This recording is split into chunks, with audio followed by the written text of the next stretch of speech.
Paul, we'll certainly delve into a lot over these next few minutes because of the fact that it seems as if the NFL's making progress. Coaches, little by little, are re-entering team facilities, 8 to be exact. The re-entered facilities last week. We'll have many more coming through this week. And interestingly, the NFL circulated a memo to all of the teams, and we're getting a better idea now of also the spatial requirements and things that teams are going to have to implement once, of course, they welcome the players back.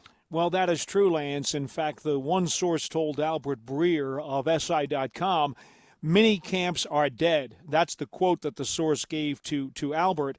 And quite honestly, I think we all pretty much could see that logically anyway. The way the calendar has breezed by and with the progress of what has been made, albeit very good on the medical front, it's not there yet. And so to get players back in right now is obviously not going to happen. I think the best case scenario, if you're the NFL and you think that you've got a chance to still play on September the 14th or that weekend with opening day, your best case scenario is that you're able to get players into camp the last few days of July, which is what the norm usually is. I think that may even be a bit optimistic. But, I'm just trying to be cautious here. I don't want to set myself up for mega disappointment if it doesn't happen that way. Well, everything's fluid. So the NFL is going to bring out some protocol. They're going to hope that everybody follows them. But the bottom line is things could very well change week to week. There's no doubt about it. Now, you alluded to a source telling Albert Breer regarding minicamp. Albert Breer also released the memo that has been given out to all the teams. And here's pretty much the rundown. And this comes from a tweet that Albert Breer sent out a few minutes ago from this memo. Teams are going to classify their staff in tiers to limit access to players and coaches. There's going to be virtual meetings, which will be encouraged, but in-person meetings can take place with masks and social distancing protocol. Locker rooms must be reconfigured for distancing, and actually Judy Batista went into detail on that front, and they're going to have to follow 6 feet apart in terms of the social distancing with respect to locker rooms, and then lifting and conditioning work is going to be limited to groups of 15. So my biggest takeaway from this memo, Paul, is ideally, they want to get all the players back, and I don't see why they won't work towards achieving that. But even when the players are back at the facility, there's still going to be a balance between in-person interaction and virtual interaction. It's not as if the virtual means, I guess is what I'm saying, is completely going to be removed. Well, look, Lance, no matter what they try to do to get this thing moving along, obviously in a very safe situation, I mean, no one wants to rush it along and then be careless and then make mistakes. But no matter how their safety net is set up and they get players back, you can't make up for the lost time that they have had to deal with the virtual learning. That's gone. The rookies are behind. In many cases, some of the new quarterbacks, some of the teams that have new coaching staffs, whatever steps they've lost, they've lost. You can't just snap your fingers and expect that all to be made up the moment that they walk back onto campus again. You simply have to realize what's lost is lost, what's gone is gone. Let's make the best of the situation once we physically get back on the property again. That is the only way you can approach this. And I really believe that as Joe Judge has said many times, it's the teams who manage this thing the best going forward are going to be in the better shape. Well, I think one of the best ways you can manage it is not to try to concern yourself too much with playing catch-up. If it turns out that a team can only handle 65% of the playbook because they can't catch up and go back and get over all the stuff that they missed and the stuff that they were unable to learn, well, then you know what? Do those 65% of those plays the best you can do them. Execute and move forward. I really believe if you try to bite off too much and try to play catch-up too much, you're going to put yourself in worse position. I think that's an ideal game plan. I also think simplifying the playbook, to your point, which is a part of what you were just discussing, is something else that teams will probably have to adjust to. And, maybe they'll start to expand their playbooks as the season progresses and things improve, and maybe social distancing protocol doesn't need to be followed as closely as it was in the initial stages. Once again, Fluid is, to me, the best way to describe what's going to happen. You could see over the course of the last few weeks, Paul, there's been NFL memos sent out almost on a weekly basis. And every memo has new details. Every memo covers a different aspect of the offseason. There's probably going to be a memo next week, and there's going to be a memo as we get closer to training camp. That's the name of the game. That's what the NFL is dealing with right now. You're absolutely right. Hey, you know what, Lance? It's really no different than the weather report. You get up in the morning, you look at the weather report. By the time the noon news comes around, it's been changed a little bit. Then by the time the evening news comes around, they've changed the weather for the next 2 or 3 days anyway because the clouds and the formations and the jet stream have turned course. Well, isn't that really what we're dealing with here? Absolutely. I think that's a fair parallel. And speaking of, by the way, these guidelines, what I found very interesting, and Paul, I don't know of another team that has done this since, but the Giants released a video at the tail end of last week where they actually took you through the facility and started to show you some of the changes that they're implementing, not just for the players' sake, but for the staff's sake in terms of taking the temperature when individuals walk through the door. And I thought that was extremely informative, and it was nice to see a team take us behind the layers of the discussions that have been going on over the last few weeks, because, once again, I have yet to see another team do that. And bottom line is, how the facility is laid out impacts the teams, the coaches, and the staffs more so than the fans, because the fans, if anything, are only wondering what's going to happen if they have access to games. But I just think it was very interesting to see what Ronnie Barnes, who has been with the organization for decades, had to say in terms of what he and his staff are doing with signage, with spacing, and making sure that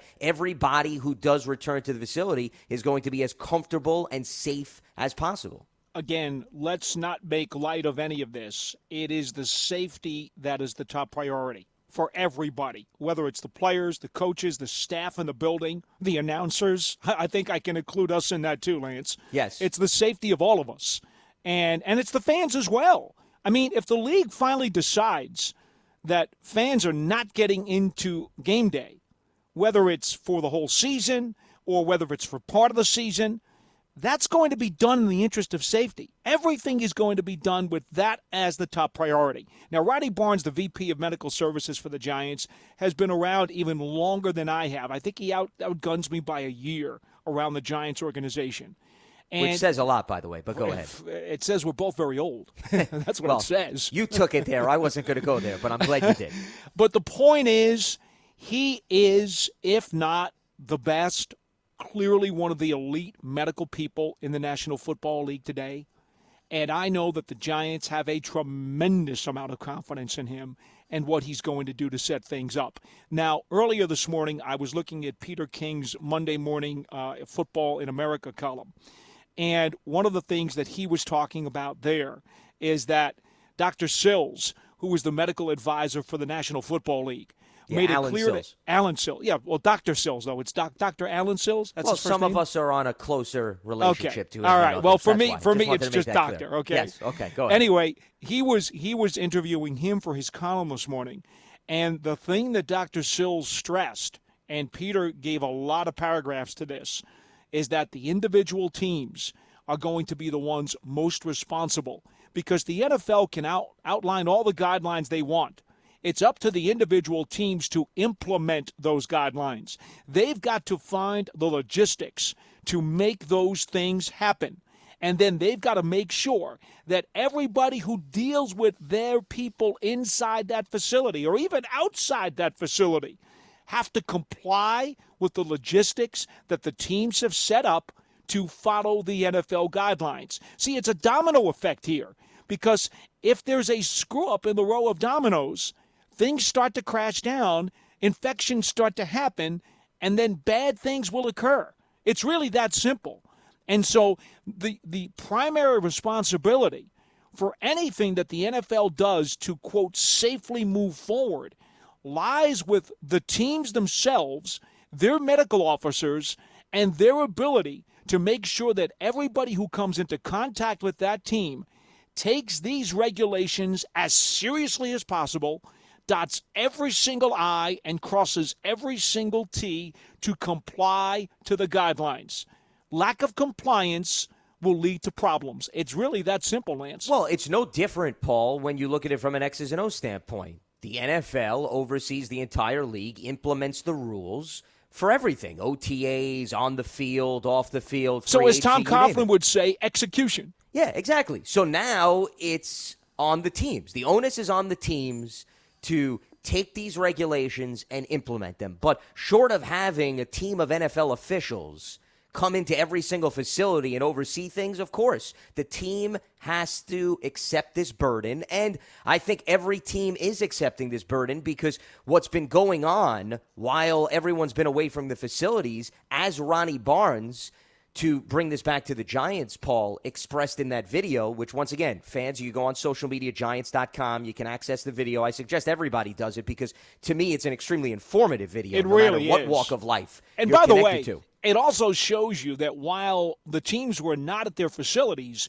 their medical staffs independently were doing all the planning behind the scenes to get these preparations in order. They didn't suddenly walk in there all of a sudden last week and say, oh, everything is all set up and ready to go. No, Roddy and his people were working really, really hard to get to that opening that finally occurred last week.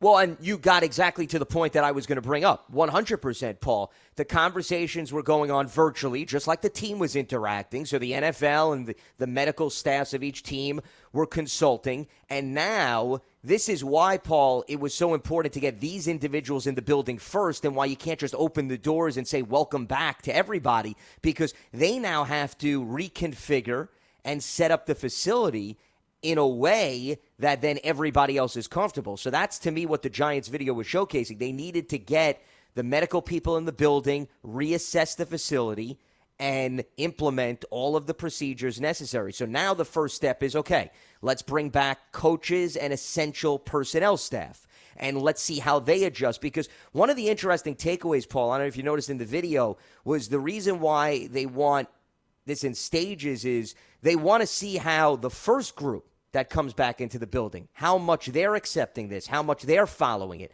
how effective it is. Because like anything else, it's just like when you implement the scheme, Paul. You implement it in stage one. Then if the players are not adjusting, okay, well, how do you as a team make the necessary tweaks? So it's no different this time around. Okay, here's what the coaches are doing. Here's what they're following. Now if we bring more people back, how will they adjust, and will there be any issues moving forward? Well, everything is habit forming. Let's face it, Lance, we talk about this in terms of the coaches and in terms of the players all the time, but it also really is for everybody. When you go to work on a daily basis, you have ways that you do things. It's just that those are your habits. Those are the MOs that you will take through the course of your business day.